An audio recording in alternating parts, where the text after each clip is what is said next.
iki ben sampean was-was ya, hati-hati, mawas diri. Iblis itu jadi masalah ulama tasawuf, ulama hakikat. Sebetulnya kekuatan setan itu di mana? Nak cara ulama fikih, ulama syariat, setan itu begitu hebat, carane ngridu. Dengan segala tipu daya, okay? Dengan segala apa? Tipu daya. Niki rumakno niki kula baleni amun salah paham. Cara ulama syariat, setan itu begitu hebat. Sampai cerita-cerita teng kiai-kiai syariat, teng kitab-kitab syariat, sing sak gedene iki bar sesa wae iso kegodha apa? Setan. Walhasil tipu dayane iku setan hebat. Ya pancen hebat ya. Kita itu membuktekno bolak-balik setan itu punya kemampuan kamuflase, talbis. Kemampuan kamuflase apa talbis. Contoh gampang nu nak tenggiri dunia kuliah atau ning dunia wong saleh. Ini contoh paling gampang. Ya. Kayak kula ini santri, sampean ini santri. Orang yang berlatar belakang pendidikan Muhammadiyah yang seneng ya, santri, mereka juga santri, cara berpikir Islam. Iku mesti ra seneng lonte. Ora seneng wong kathokan cekak sing lonte sing nakal. Akhirnya nak mahasiswa Islam sing santri cek iku NU cek Muhammadiyah pokoke sing mata dasare napa? Santri. Iku nak golek pacar kan sing jilbaban. Mergo luwih napa? Islam. Dari segi milih pacar sing jilbaban iki Islami timbang milih sing kathokan cekak. Ya tapi wis ngerti nak Islami kok dijak pacaran. Lho pacaran Islami to ora? Paham ya? Tapi setan pinter oleh ngridu. Mau dibandingno kowe nak pacaran mbek wong kathokan cekak mbek wong nakal gak Islami. Nak pacaran mbek sing jilbaban Islami. Demek-demek lonte iku gak Islami. Nak ngemek-ngemek sing jilbaban Islami. Ya iku pinter setan. Jadi pertama sawangane ya oh Islami. Sawangane salihun tok salihati, paham ya? Kang solikun untuk nama Kang solikun. Pacarku apik iku ya anake kiai ning kampunge. Sesuai alasane pacarku apik ku ning kampung ya anake kiai. Jare sing wedok ngono. Lho ya padha sing lanang ya bapake ning omah imam masjid. Sawangane ini Islam ketemu Islam. Tapi kemudian perilakunya kan pacaran. Bedino ketemu goncekan, pacaran. Niku pintere setan. Lah ya artinya kan setan pinter, tetep dekne ono sing kalah. Rupa-rupane kalah, setan ini gak akan berhasil dirumusno si santri ini sampai pacaran mbek lonte. Paham ya? Mbek wong nakal ya. Tapi setan ya mau gagal total ya apa? Mau. Paling angel bedakno ning ngoten. Wah, iku pancen ruwet. Iku jenenge talbis, wala talbisul haqqa napa bil batil. Dari segi milih santri ku hak. Tapi dari segi akhirnya gonjekan mojok-mojok ngalor ngidul dadine napa? Batil. Itu masalah paling susah sampai dino kiamat. Paham? Lha jenenge. Iku jenenge talbis. Jadi setan ngendikane Kanjeng Nabi, setan sudah putus asa untuk disembah di bumi. Karena orang Islam apapun rendahnya imannya itu tidak akan sampai fatal secara tauhid. Ini ku nyembah setan. Tapi setan akan mentipu daya, memanipulasi, mengkamuflase sampai barang hak sawangane batil, barang batil sawangane napa? Hak. Pon akhirnya pacaran, satu jilbaban sitok Islami napa? Pacaran. Nyongkone nggih Islami. Mergo timbang pacaran mbek lonte, mbek wong kathokan cekak. Nah, setan terus mulai setelah pacaran, mulai ana urutan berikutnya, yaiku tentang kehendak wong tua nak nglawan. Akhirnya dosane pacaran sitok, bariku dosane wani wong tua. Wah kata, lah itu akhirnya ruwet. Akhirnya napa? Tenggene kehidupan sosial ki ngoten. Wong niku ngendikane Kanjeng Nabi, nek kehidupan sosial ki ngoten. Wala tajassasu, wong ora oleh wong niku ngendikane Kanjeng Nabi, nek kehidupan sosial ki ngoten. Wala tajassasu, wong ora oleh tajassus, saling mengintip. Setan pinter, misalnya wong soleh be wong soleh. Ini sebetulnya yang baik itu tetap jaga jarak. Misalnya kayak kula kiai, apike jaga jarak hubungan be kiai. Wong soleh be wong soleh kok gak silaturahim. Karena itu tadi. Dalam silaturahim yang tidak dielmoni, kula baleni, dalam silaturahim yang tidak dielmoni itu juga setan iso slono. Misalnya kiai melarat sering dolan nih kiai sugih. Pertama silaturahim. Suwe-suwe kok. Marsine kok telu, duwe akeh. Omahe mewah. Aku ngiyai puluhan tahun mangane kangelan. Pangeran adil ta adil. Setan ya ora goblok. Setan iki mboten apa? Goblok. Nah, sing sugih ke suwe-suwe curiga. Silaturahim kok keseringan cah arep-arep disangoni ta piye? Sing sugih duwe dosa suudzon, sing melarat mulai duwe dosa tomak mbek drengki. Tapi Pak Kiai ini kan nggak mungkin setan langsung nggodho kowe nak butuh hiburan dolan ning lonte. Iku kevulgaran, paham nggih? Kevulgaran. Iki pitere setan kevulgaran. Wong soleh kok langsung dolan ning lonte ora keful. Sawangane dolan ning padha kiai ini. Setan iso numpang membahayakan apa membarakan api hasil. Mana angger kiai rasan-rasanan saiki kiai gedhe ora kena dino donya tok. Wong omahe bek donya. Harga bek mobil pancen rezeki lho ya ta wong nek awake sugih kiai lah napa? Sugih. Nah kok sing sugih mulai curiga. Silaturahim kok keseringan cara arep disangoni ta? Ini pentingnya ya, bahwa kita sunat silaturahim, tapi ya kita elmoni. Saat ada silaturahim ya kita Kalau tidak ada elmoni, ini setan akan punya peluang menipu kita. Ya, akan punya peluang menipu kita. Ini cara bahasa enggak enu napa? Menyalip ditikungan. Niki penting kula aturaken mergi setan sing paling mandi lewat talbisul haqqi bil batil. Sebab itu kathah cerita teng kitab-kitab tasawuf ana wong bodho ibadah. Salat terus ning masjid. Iku kathah kan cerita-cerita ngoten. Sing dikipasi setan wong alim sing turu. Ditakoki Pak. Tan. Iku sing salat tenanan mbok godho ana wong alim turu mbok kipasi. Malah sholat keliru wae orang arah dicatat pangeran. Lah apa hubungane kowe kok malah ngipasi sing alim ben ra tangi. Anak tangi bener salate malah repot. Ben sing alim ben.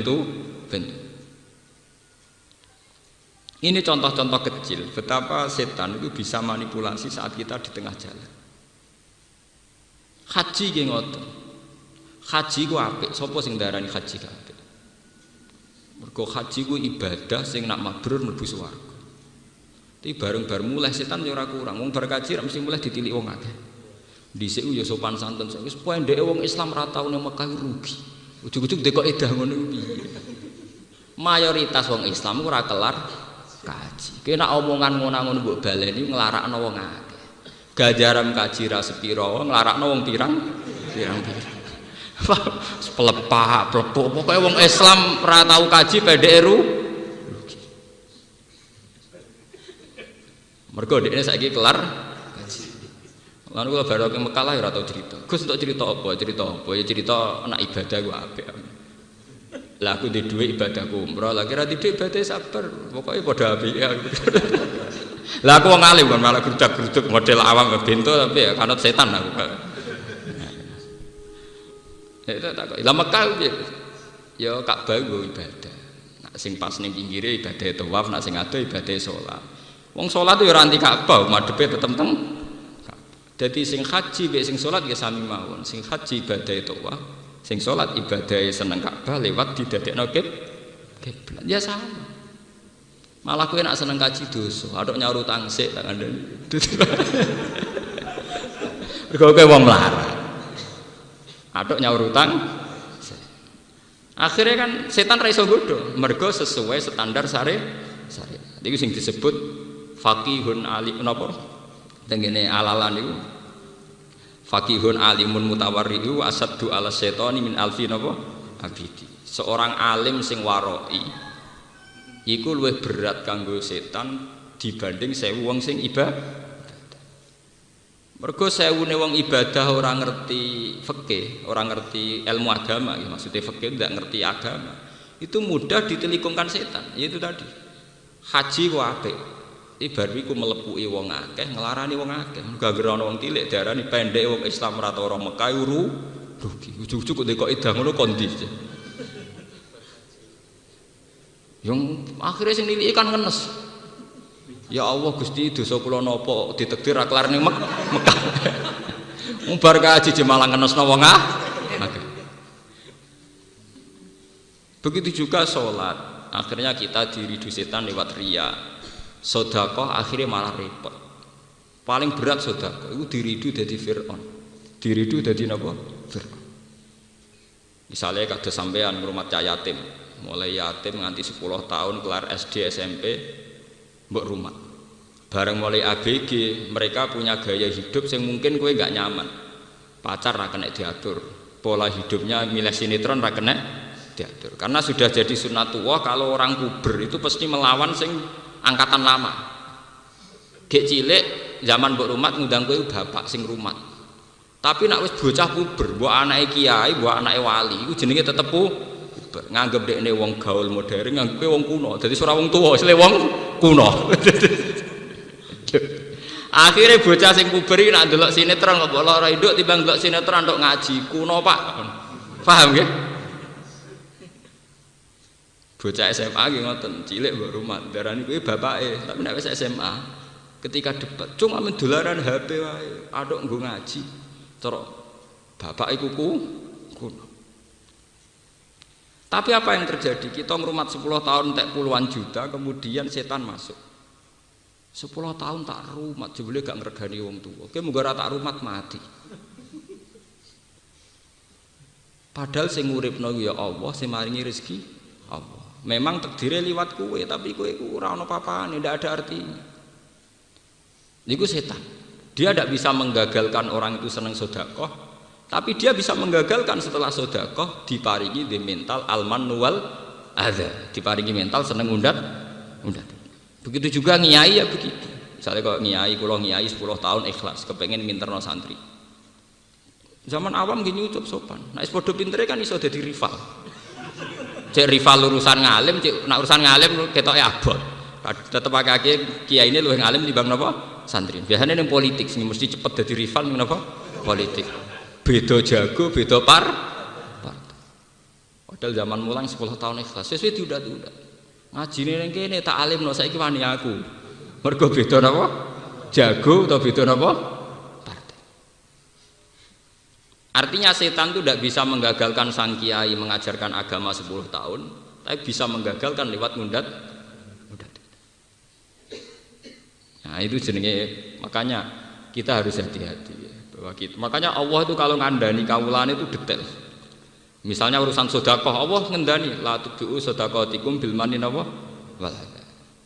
Masalah salat jangan sampai fawailul lil musallin alladzina hum an salatihim sahun. Rupane apa nggih sing yuraunan nas wa yamnaunal maun. Yuraunan nas itu salatnya karena riya. Ya yurauna dari kata apa? Riya. Masalah haji juga gitu. Haji itu ketika Allah tak sebut al hajju asyurum maklumat. Faman faradha fihinnal hajja ya fala rafasa wala fusuqa wala jidal. Kalau sudah berani haji harus siap enggak bermental fasik. Padahal fasik-fasike wong nak ning sarakno wong melarat. Nelangsakno wong. Iku mau bar haji malah pelepak-pelepuk sing ngrungokno akhire nelongso. Oh, wong Islam nak urung ning Mekah rugi pendek. Ujug-ujug gawe kok edah ngono iku. Sing bener kan mboten ngoten. Wong Islam nak ora ibadah rugi. Nah, ibadah bentuknya macam-macam. Bagi yang punya uang ya haji. Yang enggak punya uang ya sabar. Nggih kula tak cerita. Kula niku ditakdir duwe dhuwit nate umroh, misalnya. Jenengan ditakdir duwe dhuwit nate haji. Iku cara kula iku dhuwit receh. Paling banter haji 30 juta. Haji plus paling banter 1 juta itu uang kecil. Kue kelangan duit 1 juta itu lali gampang. Tapi nak kue ditakdiri samangan jadi kaum buruh. Jadi tukang ngumbah toilet ning gone mall-mall to ning gone airport ning gone bandara. Ridho iku angel. Golek mangan wis kangelan, takdire kerjane inane ra karuan ngumbah toilet dadi tukang bersih-bersih cleaning service. Umpama padha-padha ketemu pangeran. Kowe ridho jeng dhuwit 20 juta ilang. Ridho Gusti wong kula pancen demi jenengan tak nggo haji. Gampang. Ngene omah jek ana dhuwit 40 juta cek di karangan sing senilai 200 juta. Ya, tapi nak misale sing tukang klinik servis takoki kowe ridho sak urip-uripmu tak gawe melarat. Mangan omahe kok kerja klinik. Iku sekali dijawab, kula ridho Gusti niku kersane jenengan. Iku mlebune swarga. Iku sak luwih dhisik timbang para wong haji, bahkan timbang para wali. Karena lebih berat dengan keadaan begitu dekne ridho ning kediri Allah luwih napa? Berat. Kula nu sering sedekah 10.000 20.000 teng tiyang. Tapi kula nu mboten nate ngrasa berat. Tetep berat sing nampa. Orang yang ditakdir bisa makan nunggu dikasih orang tentu lebih berat ketimbang kita kehilangan 20.000 duwe dhuwit induk 100.000. Kowe duwe dhuwit induk 100.000 kehilangan 20.000 ora ijek 80.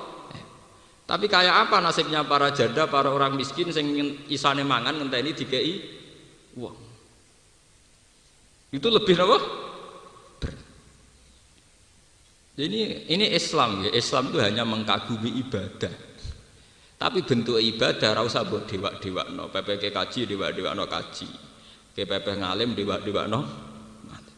Mulane kula dadi wong alim tugas kula hanya menyebarkan ini, menyebarkan semua bentuk napa? Ibadah.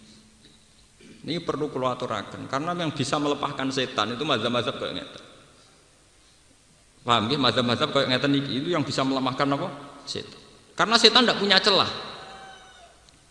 Artinya tidak punya celah wong melarat nak nganggo syariat niki iso bangga mbek pangeran, iso ridho mbek pangeran. Wong sugih nganggo syariat iki iso bangga mbek napa? Pangeran. Jadi partai politik juga bangga, jadi caleg ya bangga, bahkan saat gagal pun bangga aku maksud. Ya karena itu tadi inti perlawanan kepada setan itu adalah ridho mbek kodok kodare napa? Allah. Lalu kula nu jek eling. Pas mau ke Jeddah itu di bandara-bandara itu kan mesti tiang butuh teng Thailand. Itu kan nak teng Thailand bandara itu saking sterilnya kan tiap ada satu orang uyah langsung dibersihin. Tiap ana wong buang air besar langsung napa? Dibersihin. Kula nu nangis kula ya Allah. Andai kan saya ditakdir begitu, apa tetap ridho dengan jenengan? Lane kanjeng Nabi nate dawuh, sing disiki para nabi mlebu swarga iku abdun mamlukun, seorang budak sing dimiliki. Wong sing miliki awake dhewe ora iso. Ndak mudah. Hidup ditakdir dadi buruwe wong itu ndak mudah. Wong awake dhewe ra duwe. Esuk-esuk kudu ngelu gara-gara buruwe wong tetap harus berangkat. Sandale dhewe atau ditoto gara-gara buru wong kudu nata sandal buka pintu. Mobil ra melok duwe, dhuwit ra melok duwe. Lho bendina kok tukang buka napa? Pintu. Hanya takdire dadi asis. Kayak apa? Tersiksanya secara psikologis kayak apa? Jadi perlu kula taraken. Mulane bahasa budak, bahasa abdun iki dalam kasta ilmu hakikat. Dan itu bahasa paling mujarab nggo nglawan makhluk sing jenenge setan. Mulane mengki ayat ini ditutup inna ibadi laisa laka alaihim sultan. Wong sing berhasil dadi kawulaku ngendika Allah. Iku ra bakal setan iso nguasa. Kanjeng Nabi teng Quran semuanya diistilahkan abdun subhanalladzi asra bi abdihi. Ning kene surat Iqra iki disebut ara'aital ladzi yanha abdan idza shalla. Semua bahasa Quran tentang Nabi Muhammad sing Sayyidul Awalin wal Akhirin itu diistilahno bahasa apa? Abdul. Kowe dadi Nabi Dawud itu gampang sugih selire akeh. Dadi Nabi Sulaiman gampang sugih selire akeh. Tapi dadi Nabi Muhammad repot. Nabi ku cilike ape mangan ae mburoh tiyang. Mburoh angon wedhus. Tekan kumpul Abu Thalib ku wong kok melok paman lara ta lara. Melok dulur kandung wae lara apa melok napa? Paman. Cara Jawa lara-larane wong gak melok wong tuane dhewe. Ape mangan dadi buron. Kelare mangan dadi buron. Sebab itu Nabi layak jadi Sayyidul Awalin napa? Wal Akhirin. Karena berat. Dulu ketika Rabi'ah Adawiyah dikenal jadi wali kaliber sejarahnya nggih ngoten. Mergo budak amat. Wong critane niku satu kejadian wonten paceklik. sing keceluk kiai hurduk itu sholat istisqa ora ono sing mati. Ya karena jadi kiai gede itu gampang. Artinya untuk ridho sama Allah itu gampang. Tapi Rabi Adawiyah hanya seorang budak, diatur mbek majikane. Budak misalnya kepengen tuku bakso ora iso metu, kepengen delok sinetron ora iso ngatur awake dhewe. Lha wong kepengen ngising dialang-alangi larane ra karuan. Tapi gara-gara dene budak misalnya kepengen jeding dikongkon majikane kudu muni gesek. Ngempet. Kayak apa sakitnya setiap detik setiap. Tapi itu tidak mengurangi keasikan dia dengan Allah. Tiap dalu dia melantunkan lagu-lagu nyanyian isek mbek pangeran. Nyaman mbek pangeran. Tiap malam melantunkan lagu-lagu sing nunjukno ridho mbek Allah, isek mbek Allah. Akhirnya dia malam-malam keluar teng lapangan salat. Iku langsung udan. Ana sing menangi. Bareng menangi diintip jebule wong iku budak sing manggon ning omahe tuan iki. Akhirnya majikan itu ngerti nak wong itu sing dihormati banyak orang dan memang perilakunya baik terus dimerdekakan. Terus dia menjadi sufi terbesar dalam sejarah. Ini sinten Rabi'ah sinten? Ada. Itu ya jalurnya lewat Ahmad, lewat Abdul. Lewat apa? Wonten malih cerita Uwais Al-Qarni. Uwais Al-Qarni itu hanya seorang ra'il ghanam, wong sing tukang ngangon apa? Wedhus. Wong tukang ngangon wedhus. Tapi Kanjeng Nabi zaman sugeng sering ngendikan khairul qurun Uwais napa? Al-Qarni. Ini kalau cerita masih dalam konteks perlawanan terhadap setan, ben sampean ngerti. Dan saya adil, artinya kula misalnya bela melarat itu adil, wong kula ya rapati melarat, ya tau melarat, jadi sempurna. Kula niku tau melarat banget. Ya saiki rapati napa? Melarat. Tapi itu tidak masalah, zaman melarat ya aku kawulane Allah, zaman rapati melarat ya kawulane Allah. Sampai sampean ya aku kawulane Allah. Atek sampean mencoba pakai status di luar itu, mesti kecelakaan. Orang kok mungkin kecelakaan, pasti kecelakaan. Ya kayak fenomena yang terjadi sekarang, misalnya gara-gara ada sistem organisasi, orang pakai kasta. Misalnya saiki pengurus NU ranting, atau Muhammadiyah ranting, atau partai ranting. Itu kan orang-orang soleh. Pengurus NU ranting orang soleh, Muhammadiyah ranting juga soleh, pengurus partai ranting soleh. Tapi takrif soleh ini kadang nggak digunakan, yang dipakai gunakan dia ranting, kalah sama anak cabang kalah sama wilayah, kalah sama pusat. Ketika pengurus ranting ini misalnya milih caleg dengan pertimbangan kesalehan, aku tak milih caleg itu bocah soleh jujur. Tapi pengurus atasannya kan nggak mesti dengan pertimbangan kesalehan. Tapi sekali bantah-bantahan ini mesti kalah. Ranting bantah cabang, paham ya? Itu jenenge ranting balik. Pecat. Coba kalau pakai status kesalehan. Artinya kesalehan itu sing soleh, sing ora soleh kudu anut sing soleh. Balap. Tapi kan lucu nih organisasi cabang anut nanti. Mergo kalah soleh. Mulane kebenaran saat ini susah didapat karena manusia sudah tertipu oleh bahasa kasta. Tertipu oleh bahasa apa? Kasta. Padahal kita sebagai muslim, hal-hal kayak itu harusnya sebuah struktur modern saja. Ada ranting, anak cabang, wilayah pusat itu hanya struktur apa? Modern. Tapi kita di mata Allah hanya punya status, gitu abdul. Hanya kau.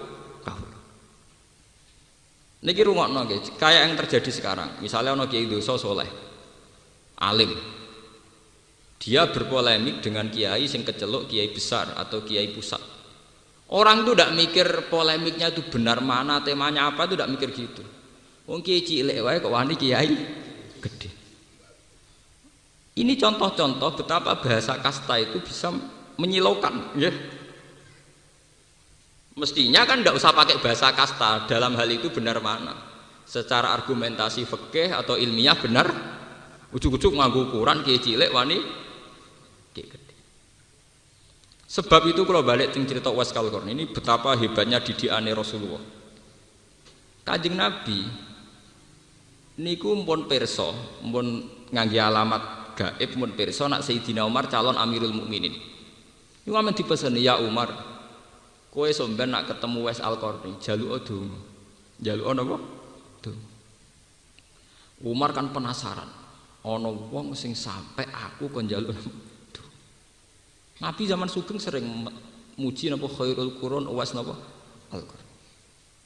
Era Abu Bakar mboten menangi, era Umar menangi. Terus jare Umar, "Ya Rasulullah, bagaimana saya cara kenal dia?" Oh ngene, bocah iku tau kena penyakit baros. Terus donga mbek pangeran diilangi illa mau dirham, kecuali gedene sak dirham. Fi katifil aisar ning gone iki. Ning gone pundak sing kiwa. Swajahe ngene-ngene wae disifati mbek Nabi. Nabi mboten menangi lho. Itu termasuk al-ikhbar bil ghaibi, termasuk cerita-cerita hebatnya Nabi mukasafah ngertos barang sing dereng napa terjadi. Walhasil era Umar tiap ana tamu dibukai kambine, kepengin wong sing alamate kayak Uwais napa? Al-Qarni. Suatu saat walhasil ketemu. Sayyidina Umar napa? Ketemu Uwais Al-Qarni sowan. Bareng sowan, dia itu termasuk wali humul, cara bahasa niku wali mastur. Ya Uwais, engkau adalah orang yang sangat dihormati oleh Rasulullah. Tolong aku doakan. Jare Uwais Al-Qarni, bagaimana mungkin ya Amirul Mukminin saya mendoakan engkau? Engkau adalah Amirul Mukminin. Uwais Al-Qarni moh tenan. Akhirnya dipeksa mbek Nabi. Dipeksa mbek Sayyidina Umar nggih. Iki sing ngutus Nabi. Lagi kersa. Mergo imtisalan bi amri napa? Rasulullah sallallahu alaihi wasallam. Akhirnya Uwais Al-Qarni. Lho sing perlu natijah teng mriki niku mboten masalah napa-napane. Kenapa ini saya ceritakan saat ngaji ini? Memang saya sengaja biar orang itu tidak silau dengan bahasa kasta. Kowe iso parek pangeran banget lewat jalur kaya Uwais Al-Qarni. Meskipun kita ya iso parek pangeran banget lewat jalur kaya Umar bin Khattab. Tapi dengan sedikit keangkuhan kita yang kita semai, maka kita hanya bayang wong soleh itu nak jadi presiden, jadi wakil presiden. Go sekali sedekah BLT sak Indonesia kesedekahan kabeh. Padahal mau bagi tok ora wae. Paham ya? Artinya dengan ingat cerita-cerita kayak ini, kita iki iso pede urip. Gusti kula ora iso dadi kiai gedhe iso kaya Uwais Al-Qarni. Kula ora dadi wong terkenal iso parek jenengan kaya Rabi'ah Adawiyah. Lah yang jadi bupati, gubernur, presiden, pengurus PBNU, PP Muhammadiyah juga cara berpikir gitu. Benar saya secara struktural kasanya tinggi, instruksi saya lebih meluas. Tapi kan tidak jaminan saya lebih afdol ketimbang orang yang kayak Uwais Al-Qarni, yang kayak Rabi'ah Adawiyah. Dengan demikian terjadi keseimbangan antara orang yang besar tidak sok paling soleh, paling penting, dan yang kecil bukan terus dempes malah hasut malah drengki. Wis kere drengki hasud. Akhire sing kere di dosa hasud drengki, sing gedhe di dosa sombong. Menang setan. Setan menang total. Kok sing gedhe iso digodha liwat sombong angkuh, sing cilik iso digodha liwat drengki mbek putus asa. Harusnya dengan cerita-cerita kayak gini peluang kita untuk jadi orang soleh itu mudah sekali. Kulo sering cerita tentang bojo kulo, Dek, umpama suatu saat masyarakat itu gak seneng aku, salah paham mbek aku, nanti aku ditinggal, aku ora susah. Umpama bener senengku saiki 10. Terus krungu kabar jamaahku Bojonegoro bubar, wong sing seneng aku bubar. Iku senengku nganti saiki ya ora kurang sitok ya. Ya tetep 10. Mergo bubare wong, bubare makhluk. Iku ora tau penting. Kecuali pangeran bubar ra sida dadi pangeran. Lha iku lagi napa susah. Wah, anggere sing bubar cek makhluk-makhluk itu aku ora ngarah. Kita harus melatih diri begitu. Dan itu saya latih betul. Secara fisik juga saya latih. Kalau nggak saya sering lunga piyambak. Roh rasane umbal, roh rasane ngurus barang sendiri. Anak saya tak jak sendiri, roh rasane rumah anak sendiri. Kita harus melatih. Andai kan kita hidup sendiri. Dengan demikian kita terlatih menjadi Abdullah, bukan Abdul fasilitas. Mergo nek wis biasa sugih misale tas ono sing gawakno dhewe. Ngamuk uang perkara ora mbukakno pintu. Saking kulinane biasa ora sing mbukakno pintu. Ana kiai ngamuk santrine perkara sandale rung ditok-tok. Akhire kulino barang sepele dianggap barang gede. Akhirnya kita budaknya nafsu. Kita emosi ora krana hak Allah dilanggar tapi krana hak kita dilanggar. Harusnya sebagai ulama kan hanya tersinggung kalau hak Allah terlanggar. Tapi kita tersinggung karena hak kita. Misalnya sandal ra ditok ra dibuka.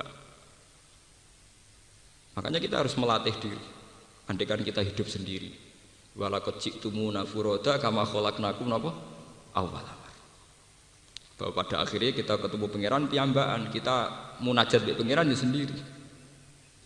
Dan ini penting kalau aturakan, mergo sekarang itu ada krisis begitu. Orang kalau pilpres menyorot semua potensinya SBY sama JK sama Megawati. Memangnya kalau mereka soleh orang baik terjadi presiden, negara terus baik. Negara ini bisa baik dimulai dari individu yang baik, bukan dimulai dari presiden yang baik. Enggak ada teori ono top down dari atas, enggak ada. Negara ini bisa baik dimulai dari pribadi yang baik. Kalau pribadi itu tidak baik, buat presiden apik sundul langit itu enggak ada pengaruhnya. Allah ada filosofi dalam hal ini untuk melawan setan. Ini tenggine ayat ya ayyuhalladzina amanu alaikum anfusakum la yadurrukum man dhalla napa idza tadaitu. He wong-wong sing iman, alaikum anfusakum, sing penting awam dhewe atur, jaga. La yadurrukum man dhalla idza tadaitu. Wong liya sesat kabeh ora ana kowe dhewe entuk hidayah. Itu kelas-kelasan nggih. Ada kelas tawakal, kelas ekonomi, ada kelas macam-macam. Misalnya ngeten, cara hidup saya sehat, maksudnya cara memanage ekonomi saya sehat, cara ngatur keluarga saya sehat, cara kerja saya sehat. Iku umpama bupatine koruptor kaya apa, umpama bupatine fasik, itu tidak ada pengaruhnya, karena saya pola hidup saya sehat. Tapi kalau dibalik, bupatiku soleh, korupsi, adil, soleh, tapi kan ngurusi wong sak Rembang. Ketika saya pola hidupnya tidak sehat, bar subuh turu, buangi jagongan, ambek bojo kurang, ambek anak kurang. Mbok bupati ini soleh, kue tetap nelong. Dan itu yang terjadi di Indonesia. Paham ya? Buangi do jagongan, ambek bojo kurang, sing wedok kurang, ambek sing lanang kurang. Bojo kurang teng Jawa mesti dua-duanya tuh. Sing lanang selaku 2 meter, sing wedok kok guru amen ngomong yang keduyu.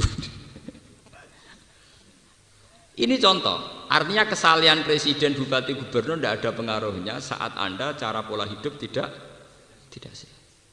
Itu podo kayak wong sholat. Wong sholat itu senajan to imame ra batal. Nak kowe ngentut ya tetep batal. Ora kok mau anggere imame sah ya aku sah ora iso. Apa nak bupati apik terus kowe cara ngelola ekonomimu ra apik terus kowe melok ekonomimu napa? Tidak bisa. Alaikum la yadurrukum man dhalla napa? Iya tadi. Lah, ini balik tengah. Lah kenapa bisa presiden, gubernur, bupati bisa jadi tolok ukur? Karena setan menyemai begitu. Wong cilik itu kan delok wong gede. Sehingga ada tomak, ada hasud. Lewat jalur tomak hasud ini wong cilik selawase diwatak drengki mbek tomak. Wong gede kan delok wong cilik sebagai objek. Tak tuku 20.000 ora wis kasih, tak tuku 50.000 ora wis hasil wong cilik ae kok. Sehingga ini ada sambung. Si iki di penyakit tomak, si iki di penyakit nyepelek.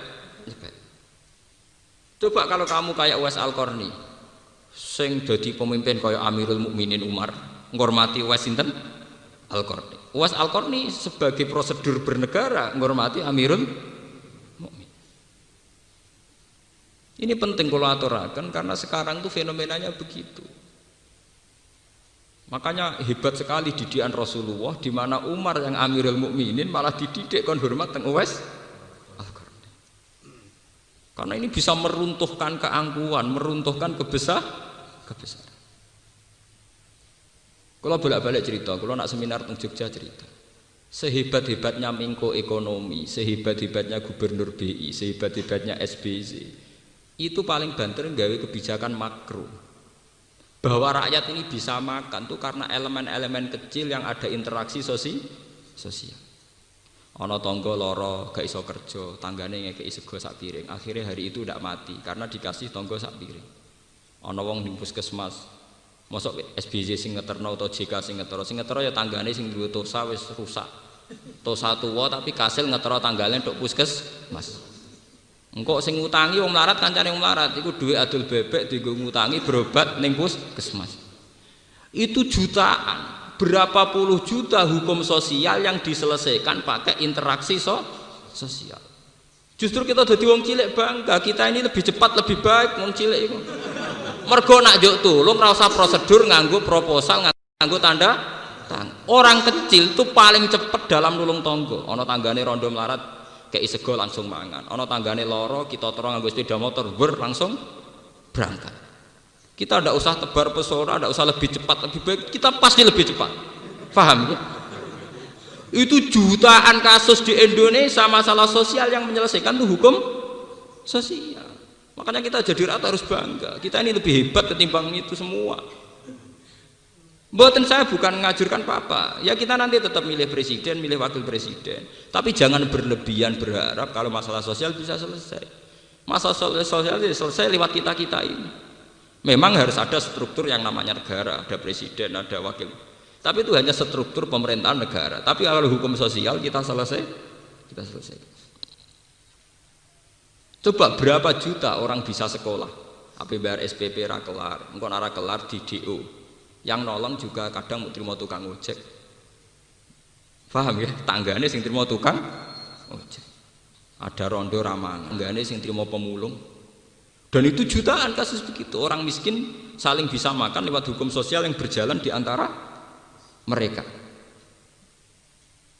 Tapi kita kayak kalah. Kita ikut-ikut berpikir secara global. Orang miskin ini karena Menko-nya berpikir neoliberal. Dan ini dia paham neoliberal. Wow, wong kula sing paham ora tau ngomong ngoten. Aku lho sering ditamoni tiyang ujak bakal sono liur berat ya sing padha sing muni kerakyatan donyane malah triliunan. Ya ruwet to. Ya kok mbok enteni ku piye? Paham? Ya maksudnya nak rakyate di duit 1 triliun meneh kita sing ra rakyat malah akeh. Nah ini contoh kecil, ya, betapa hebatnya didikan Nabi. Didikan Nabi itu begitu, menciptakan hukum sosial itu segala-galanya. Ya, menciptakan hukum sosial itu apa? Segala-galanya. Sampai Quran sing sakral ngoten itu nak hukum sosial diulang-ulang. Misalnya, ya, alam yajidka yatiman fa'awa, wa wajadaka dhallan fahada, wa wajadaka ailan fa'ammal yatima fala taqhar, wa ammas sa'ila fala tanhar. Ya lu aja sentak. Teng masalah haji nggih ngoten. Wa'at imul ba'isal fakir, wa'at imul qani awal qatar. Kowe nak haji iku kudu ngekeki mangan wong sing isin njaluk. Wa'at imul ba'isal fakir, nak orang fakir kayak mangan. Karena lewat hukum sosial yang diterapkan Quran ini itu akan jutaan masalah sosial terselesaikan. Tenggene napa jenenge surat niku malah jelas falak tahamal aqobah wa ma adraka napa mal aqobah napa aqobah iku raqabah au it'amun fi yaumin ngekeki mangan. Kula nu ngrasakno misale ngeten niki sing kula alami karena saya kerja di kota dapat gaji tetap sehingga saya tidak berutang-utang tangga urusan belanja. Secara hukum ekonomi hidup saya sehat karena saya tidak berutang-utang untuk anak saya untuk istri saya secara dan saya bisa memanage kalau pendapatan saya sekian, pengeluaran maksimal sekian, saya harus sekian. Itu secara hukum ekonomi saya sehat. Tapi kamu jangan sok suci saat kamu secara hukum ekonomi sok suci sok besar. Karena banyak puluhan atau ratusan orang bisa makan. Karena yang sehat bukan hak ekonomi, tapi hak sosial. Ana wong bar ndokar, bar nosa atau bar ngojek, badhe mok 20.000. Butuh wis 20.000. Lho iku diutang tanggane perkara loro iku dikekno 20.000. Iku kan pelanggaran aturan ekonomi. Tapi dia baik cara Allah.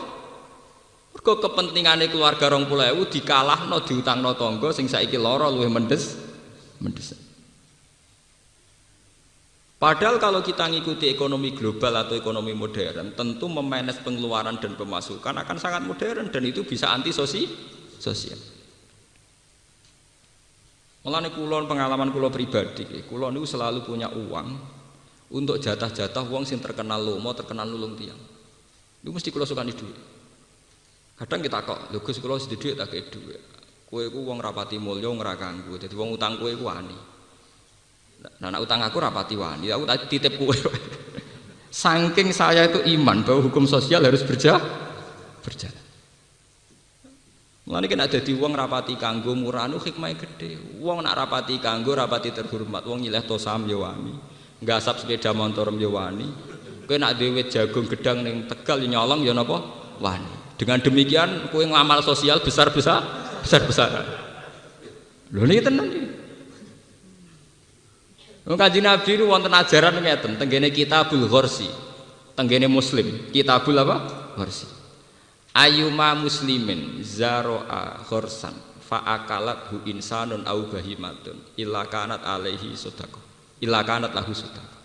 Wong nandur tanduran misalnya ning kene nandur gedang akhirnya dipangan manuk cek menungso iku dadi sedekah ndek kowe aja dadi wong Islam bento gedang kemis ilang ra mbok ikhlas no rugi.